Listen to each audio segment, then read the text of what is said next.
certainly is life after. On the 5th anniversary of the virus shutting down life in our region, we want to hear from you. What changes, good or bad, came to your life during the COVID shutdowns that have persisted to this day? Send us a voice memo with your story to yourvoice@wnyc.org. That's yourvoice@wnyc.org. And we might just get in touch and you might just hear your story right here on WNYC. Support for WNYC comes from Manhattan Theater Club, presenting Stephen Sondheim's Old Friends, a Great Big Broadway Show. It's a celebration of Sondheim's music starring Bernadette Peters and Lea Salonga. Performances of Old Friends begin March 25th. Tickets at oldfriendsbroadway.com. It's 6:52. Marketplace Morning Report is next, and then later on Morning Edition, a Peruvian farmer is suing a major energy company in Germany for what he claims is historic role in accelerating the effects of global warming. The case could reshape global climate accountability. That story and more coming up at about 15 minutes on WNYC. 54 with rain now. Showers this morning, temperature rising to 57 and then falling to the low 50s later today.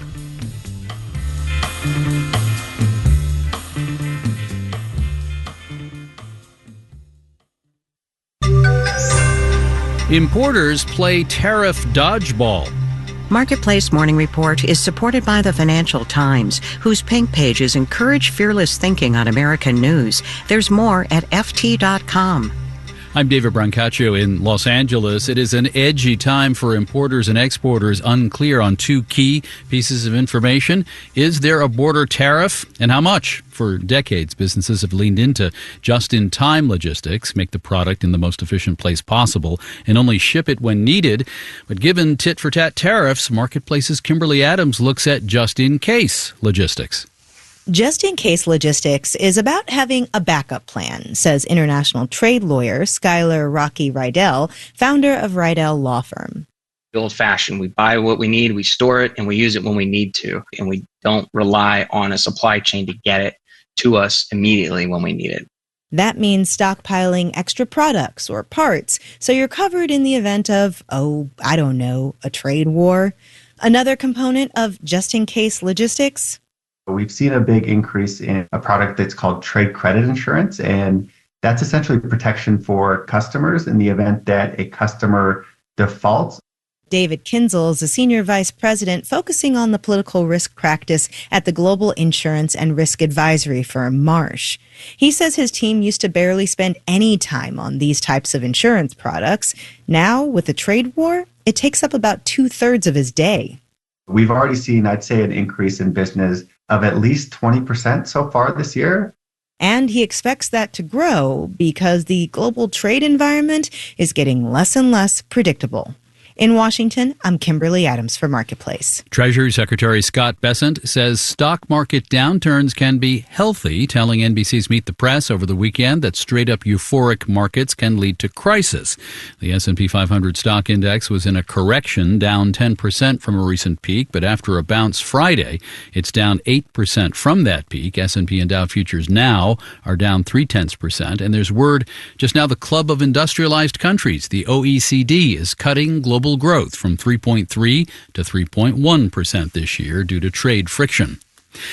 Starting tomorrow, the Marketplace Morning Report here brings you teachable moments from the biggest of rodeos. There are real markets at work there, and I've been getting a string of tricks of the trade tips from the pros at work.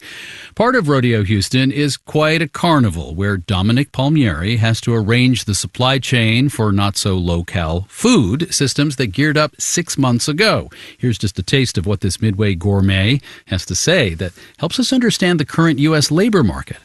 People they're looking for work.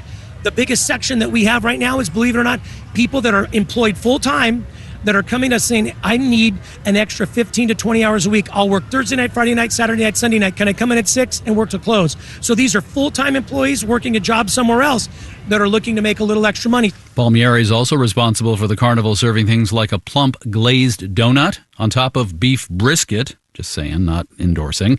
Our series also includes career coaching from a rodeo clown and how a Houston hip-hop legend built a burger business. Here this week and soon after on YouTube and beyond. Marketplace Morning Report is supported by Viking, exploring the world in comfort. With a fleet of small ships, Viking offers travel experiences for the thinking person. Discover more at Viking.com. And by Certified Financial Planner Professionals. Learn more about CFP professionals at letsmakeaplan.org.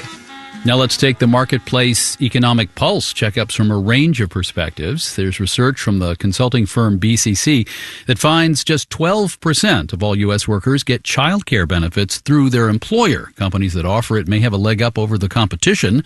Policy correspondent Rachel Cohen has been writing about this for Vox. She spoke to my colleague Sabri Benishore. So there's obviously a big benefit to employees when their employers offer childcare, but what do the employers actually gain? You know, for a long time, employer childcare, it was really seen as this sort of nice to have perk. Most companies didn't provide it. I mean, most companies still don't provide it, but that's really started to change as employers started to realize this is actually a really important thing we need to get people to be able to show up at work and pay attention at work and recruit people to come to our cities and work at our companies. And that really sort of crystallized during the pandemic when all these people had to make really hard choices between, do I stay home with my kid as their school is closed or do I go to my job? Yeah, there's a lot of experimentation right now, as you write, with different states trying different things to figure out how to make employer-sponsored healthcare happen more. What are they trying and is it working? Yeah, a really popular one that's emerged over the last couple of years is called TriShare in Michigan, and it's drawn a lot of attention because it just sounds simple. It targets these workers in the middle class who otherwise aren't eligible for subsidies. The idea is that employers, the state, and employees will each pay a third of the cost of childcare. The average cost for families dropped from $716 a month to $252 a month, and so that's a big difference. And we're seeing states like Kentucky and North Carolina and Indiana, they're all taking note of this TriShare model and pushing versions of their own. The problem is that it's still really modest. It still only covers a small fraction of the people who need it, and even the eligibility for that program is relatively limited. But you are seeing many more states just thinking in terms of this TriShare responsibility idea that everyone kind of has a role and a stake to play in financing this benefit, this access of care. There is actually quite a bit of disagreement about whether employer-provided childcare is even actually a good idea. What are the downsides or the objections people might have? Employers are not going to necessarily be prioritizing what's best for kids. They're going to always have their bottom line as their top priority. There's also, I would say, just a real concern that this could create more of a divide between people who have access to certain things and people who don't. And so there's fear that it moves further away from the idea of universal childcare. Having reported on this, I mean, if you had to guess if 10 years from now we're going to see more employers providing childcare, what would you guess? There's definitely a shift now, especially as we are seeing more companies end their remote work flexibility. So a lot more workers are returning to the office, which is putting the question of childcare front and center. Rachel Cohen is a policy correspondent at Vox. Her reporting on employer-provided childcare is at Vox and well worth a read. Rachel, thank you so much. Thank you so much for having me. And in Los Angeles, I'm David Brancaccio. You're listening to the Marketplace Morning Report.